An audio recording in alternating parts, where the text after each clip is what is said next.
So, Taylor Swift is absolutely furious right now. And I don't mean regular annoyed.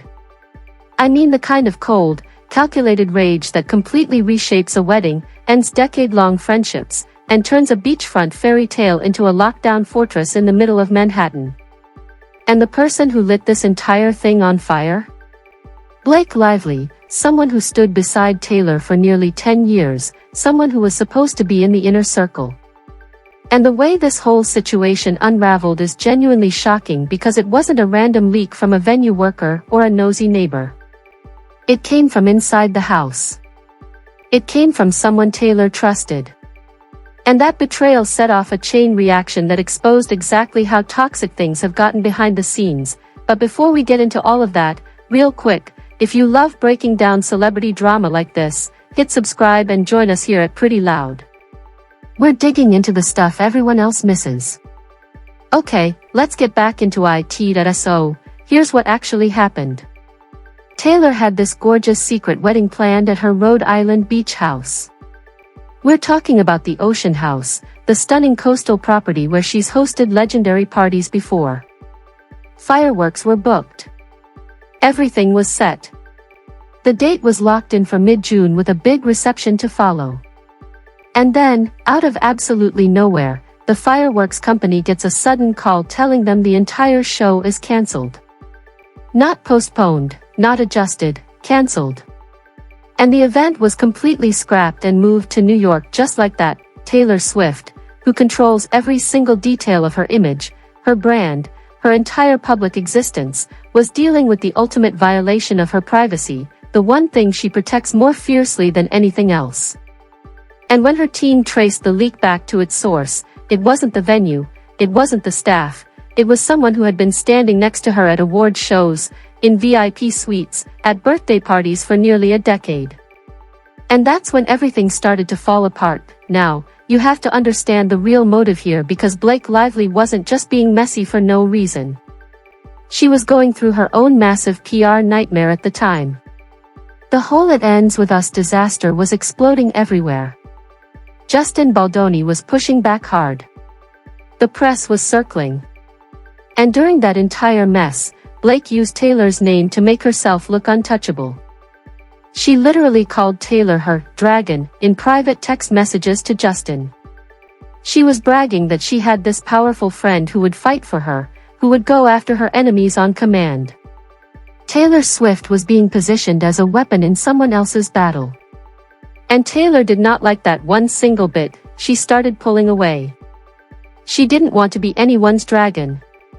She didn't want to be summoned to intimidate people. And Blake, feeling her grip slipping and knowing she was losing her spot as the #1 friend, decided to lash out in the most destructive way possible. Where did the wedding leak actually come from? I can't imagine it coming from anyone else but Blake Lively's team. None of these major outlets would print something without having sources they rely on. And the timing was just too perfect. Leaking those wedding details wasn't just gossip. It was a power move. It was Blake's way of saying, even if you try to walk away from me, I still hold the keys to your most hidden secrets. I can still burn down everything you've built. And that's exactly what happened. The fireworks got cancelled. The venue got scrapped.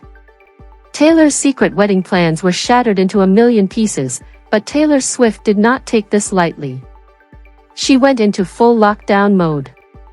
Her beautiful Rhode Island beach house transformed into a heavy fortress practically overnight.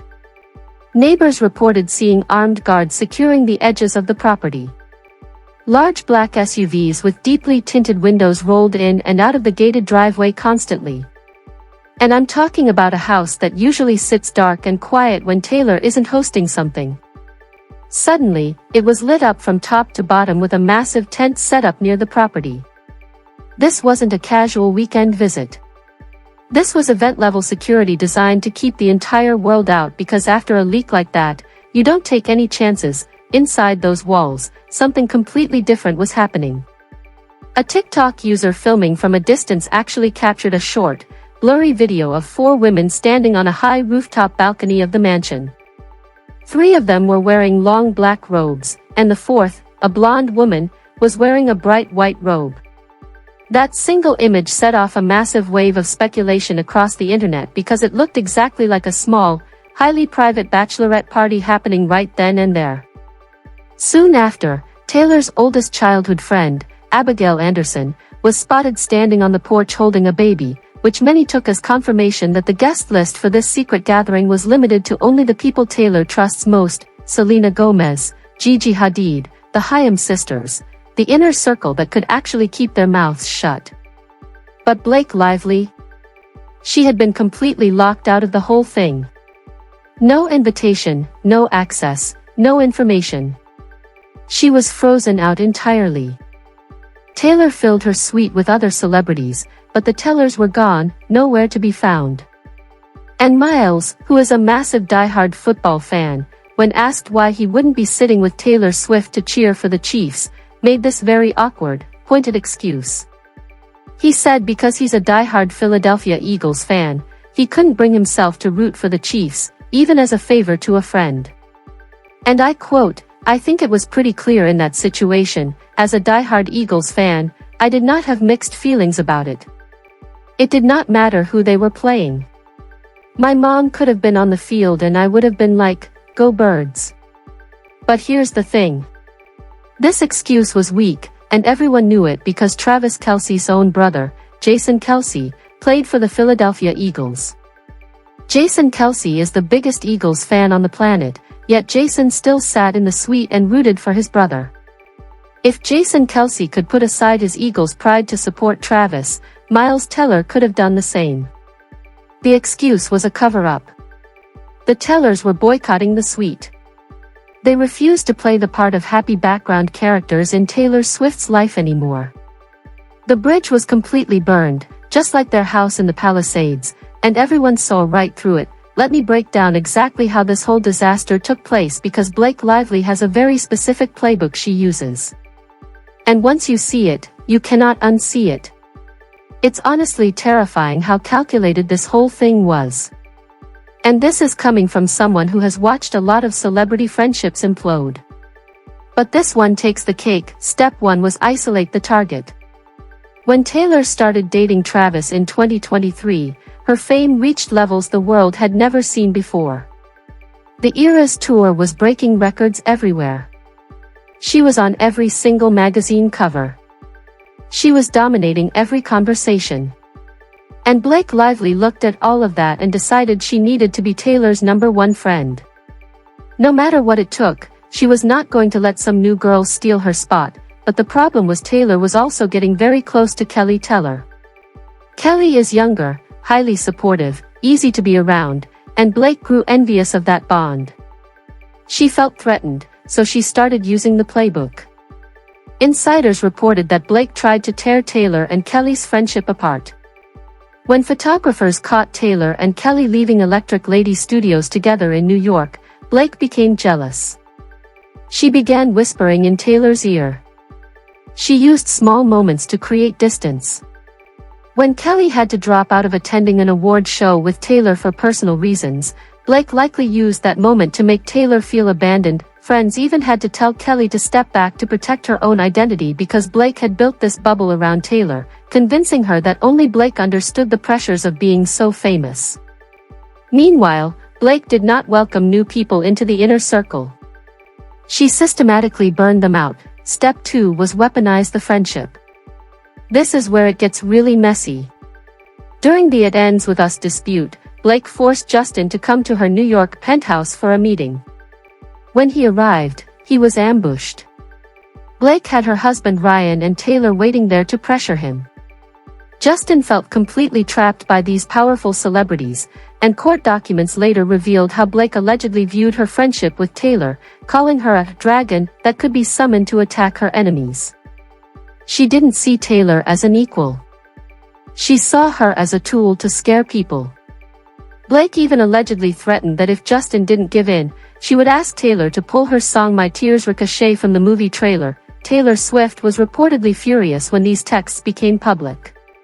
She allegedly told Blake that it felt awful to be put in that position, that she understood what Blake had been going through, but that she missed the normal version of their friendship.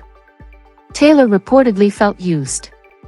She realized Blake had dragged her into a legal dispute she had nothing to do with. Justin even attempted to subpoena Taylor to testify in court, something that reportedly became Taylor's worst nightmare because she was being pulled into someone else's legal battle simply because Blake had used her name as leverage. Step 3 was burn it down. When Taylor realized she was being manipulated and started pulling away so she could focus on her upcoming wedding to Travis Kelce, Blake reportedly did not take the rejection well. Seeing that she was losing her place as Taylor's closest friend, and knowing she might miss the opportunity to attend the June 13 Rhode Island wedding, Blake allegedly made one final move. According to this theory, she leaked details of the Ocean House wedding. If she couldn't control the bride, she would ruin the plan. By leaking the date and location, Taylor was allegedly forced to cancel the fireworks, abandon the venue, and start over. It was portrayed as the final betrayal. Taylor Swift and Blake Lively may never be friends again. As the rumored July 3rd wedding at Madison Square Garden approaches, people are watching the guest list closely because an invitation is being treated as a sign of who remains inside Taylor's inner circle. According to these claims, Kelly Teller has refused to attend because, after losing both her home and her friendship, showing up would feel like accepting defeat. Blake Lively's status remains the subject of endless rumors. Some reports claim Taylor has completely cut her off and refuses to invite her because of the alleged leak and the dragon texts. Others claim Blake is still trying to repair the friendship and even expects to attend. Some suggest Taylor has extended an olive branch, while others believe any public reunion would simply be for appearances rather than genuine reconciliation. Those reportedly still close to Taylor include Zoe Kravitz, Suki Waterhouse, the Haim sisters, and Abigail Anderson. According to the story, these were the friends who stayed loyal, avoided drama, and kept Taylor's trust. In this narrative, loyalty and discretion became more valuable than anything else. The story concludes by arguing that Taylor Swift and Travis Kelce's wedding became more than a romance. It became a lesson about fame, power, trust, and betrayal. It suggests Blake Lively wanted the influence that came with being Taylor's closest friend, used Taylor's name during her own legal conflict, and, when she felt that influence slipping away, allegedly leaked private wedding plans to regain control. According to this account, Taylor responded by abandoning the Rhode Island celebration, dramatically increasing security, and moving the event to a more secure location. The narrative also argues that, in protecting herself, Taylor lost meaningful friendships along the way. It points to the destruction of the Tellers' home in the California wildfires as a symbol of everything that was lost, and claims that while Taylor prepared for one of the biggest moments of her life, the true cost was measured not in money but in broken trust and fractured friendships. Finally, the story reflects on the irony that Taylor Swift has built much of her music around themes of loyalty, betrayal, and friendship. It argues that when real-life relationships were tested, those ideals were challenged. According to the narrative, by the time Taylor recognized the alleged manipulation, the damage had already been done. The friendship with the Tellers had ended, opportunities for reconciliation had passed, and silence had replaced communication. The story closes by suggesting that the greatest loss wasn't the wedding venue or the leaked plans, but the friendships that could not survive the pressures of fame.